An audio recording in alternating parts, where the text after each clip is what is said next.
एक परिवार में नारी शक्ति का क्या स्थान है, इसका आभास हम सभी को है। लेकिन क्या आप सिख पंथ में नारी शक्ति के महान योगदान के बारे में जानते हैं? आज हम आपको इसी नारी शक्ति के बारे में बताने जा रहे हैं।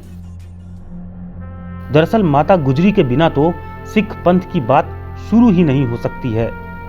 वात्सल्य, सेवा, परोपकार, त्याग और शक्ति स्वरूपा माता गुजरी जी का जन्म करतारपुर निवासी लालचंद व बिशन कौर जी के घर सन 1627 में हुआ था। सिर्फ 8 वर्ष की आयु में उनका विवाह करतारपुर में श्री तेग बहादुर साहब के साथ हुआ।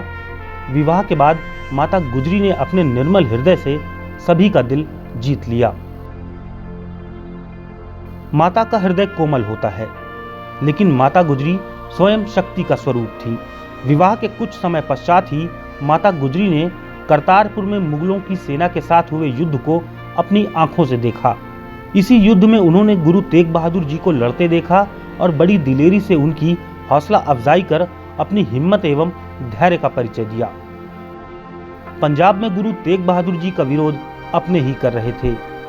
विरोध को दरकिनार कर तेग बहादुर जी ने सिख पंथ के प्रचार का बीड़ा उठाया और पत्नी गुजरी के साथ पूरब दिशा की तरफ चले गए।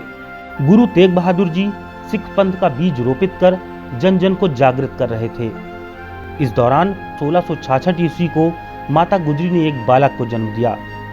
इस बालक का नाम गोविंद रखा गया और आगे चलकर यही बालक पूरी दुनिया में गुरु गोविंद सिंह के नाम से मशहूर हुआ। कश्मीरी पंडितों की पुकार सुन धर्म रक्षा का जो बीड़ा गुरु तेग बहादुर जी ने उठाया, उसमें माता गुजरी का बलिदान अतुलनीय है। तेग बहादुर जी की शहीदी निश्चित थी। माता गुजरी को सत्य पता था, लेकिन उन्होंने जिस तरह से साहस दिखाया वह विश्व इतिहास में अद्वितीय है। सन 1675 में पति की शहीदी के पश्चात उनके कटे पावन शीश के आगे माता गुजरी ने अपना सिर झुकाकर कहा, आपकी तो निभ गई, यही शक्ति देना कि मेरी भी निभ जाए। माता गुजरी ने अब बालकों का जिम्मा उठाया और उन्हें शस्त्र ही नहीं बल्कि न्याय की भी शिक्षा दी। यहां भी माता ने अपनी जिम्मेदारी बखूबी निभाई। सन 1704 ईस्वी में आनंदपुर पर मुगलों का हमला हुआ।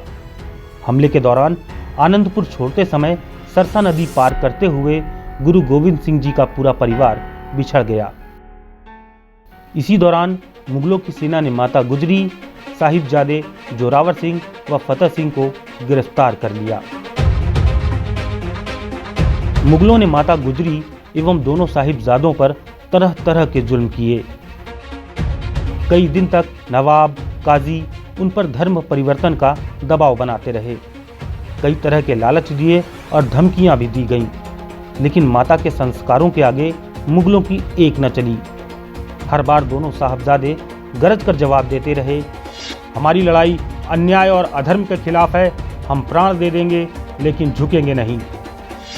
और फिर अंततः 26 दिसंबर 1704 को मुगल सेनापति वजीर खान ने दोनों साहिबजादों को जिंदा दीवार में चुनवा दिया।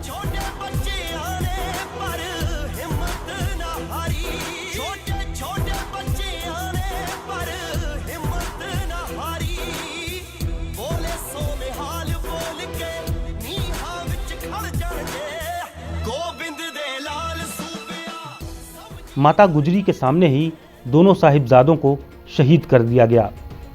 इतने जुल्मों के बाद भी शक्ति स्वरूपा माता गुजरी ने बड़े धैर्य के साथ अरदास की और 26 दिसंबर 1704 को अपने प्राण त्याग दिए।